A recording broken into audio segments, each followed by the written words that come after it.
4 படி ஏறினா மூட்டு வலிக்குது, 10 படி ஏறினா மூச்சு இறைக்குது, 20 படி ஏறதுக்குள்ள ஹார்ட் பீட் காதுலயே கேக்குது, பயமா இருக்கா? அதுக்கு தாங்க இந்த எக்ஸசைஸ பண்ணுங்க. இது எல்லாம் இல்லாம நிம்மதியா ஏறலாம். நம்பர் 1, படிக்கட்டிலே உட்காந்துக்கோங்கம்மா. பொறுமையா எந்திரிச்சிட்டு பொறுமையா உட்காருங்க. தேவைப்படுது எந்திரிக்க முடியலன்னா சப்போர்ட் எடுத்துட்டு பொறுமையா எந்திரிச்சு உட்காருங்க. நம்பர் 2, காலை வச்சு ஏறிட்டு மறுபடியும் கீழ் படிக்கட்டு கொண்டு வந்துருங்க. ஒரே படியில நின்றுட்டு ஆல்டர்னேட்டா லெக் அப் அண்ட் டவுன் கொண்டு வாங்க. சைட்ல அப் அண்ட் டவுனுங்க. அதே காலை வச்சு மேலே ஏறிட்டு பொறுமையா கீழே வச்சிருங்க. அப்புறம் காலை மாத்தி பண்ணிக்கோங்க. 4, மாடிப்படியே நார்மலா ஏறி இறங்குறதுங்க. டெய்லி ஒரு முறையாவது 20ல இருந்து 30 படிக்கட்டுகளை கொஞ்சம் கை சப்போர்ட் இல்லாம ஏறி இறங்குங்க. நம்பர் 5, அதே மாதிரி மாடிப்பட்டுக்குள்ள சைட்லயே ஏறி போங்க.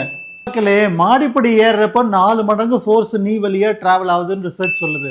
70 கிலோ இருக்கணுமா 210 கிலோ ஃபோர்ஸ் டிரான்ஸ்ஃபர் ஆகுங்க.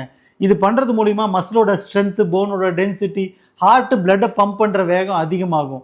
ஃபிட்டா இருக்க முடியும். நம்ம வீக்கா இருக்கமா இல்லையான்றத சிம்பிளா படியேறினாலே தெரிஞ்சிருங்க. வீக்கா பலகீனமா வாழாதீங்க. எப்படியா இருந்தாலும் தொந்தரவு வரதான் செய்யும். ஸ்ட்ராங்கா, ஹெல்தியா, ஹாப்பியா வாழுங்க. Just for the information, doctor Ram physio.